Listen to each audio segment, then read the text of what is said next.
बिस्मिल्लाहिर्रहमानिर्रहीम। अस्सलामु अलैकुम। वेलकम टू सऊदी इन्फो और मैं हूं मोहम्मद कबीर।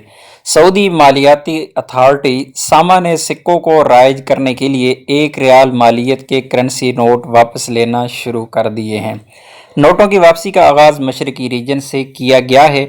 सरकारी टीवी चैनल अल अखबारिया की रिपोर्ट के मुताबिक सामा ने रियाल के नोटों की जगह सिक्कों को राइज करने के लिए अब तक 40 मिलियन रियाल के सिक्के मार्केट में फराहम कर दिए हैं। सामा के ज़राए ने कहा है कि रियाल के नोटों की मरहलावार वापसी होगी, इसकी जगह 180 मिलियन रियाल के सिक्के राइज किए जाएंगे। सामा ने कहा है कि रियाल के सिक्के राइज करने के लिए मजमूई तौर पर 180 मिलियन रियाल मालियत के सिक्के डाले गए हैं, मगर अभी तक मार्केट को सिर्फ 40 मिलियन रियाल के सिक्के फराहम किए गए हैं। सामा का कहना है कि रियाल के नोटों से लेन देन बंद करने से पहले हमने सिक्के राइज किए हैं और उसके साथ मरहलावार वापसी होगी।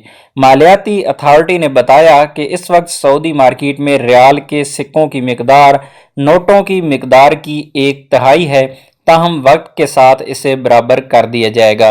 कबल अजीज सामा ने वाज़ह किया है कि हुकूमत ने फैसला किया है कि रियाल के नोटों की जगह सिक्कों को राइज किया जाएगा।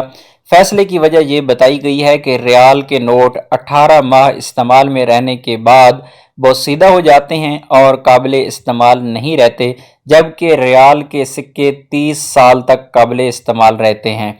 याद रहे कि रियाल का मौजूदा नोट 1984 में राइज किया गया था, जिसे अब वापस लिया जा रहा है। उम्मीद है वीडियो अच्छी लगी होगी। वीडियो अच्छी लगी है तो वीडियो को लाइक कीजिएगा।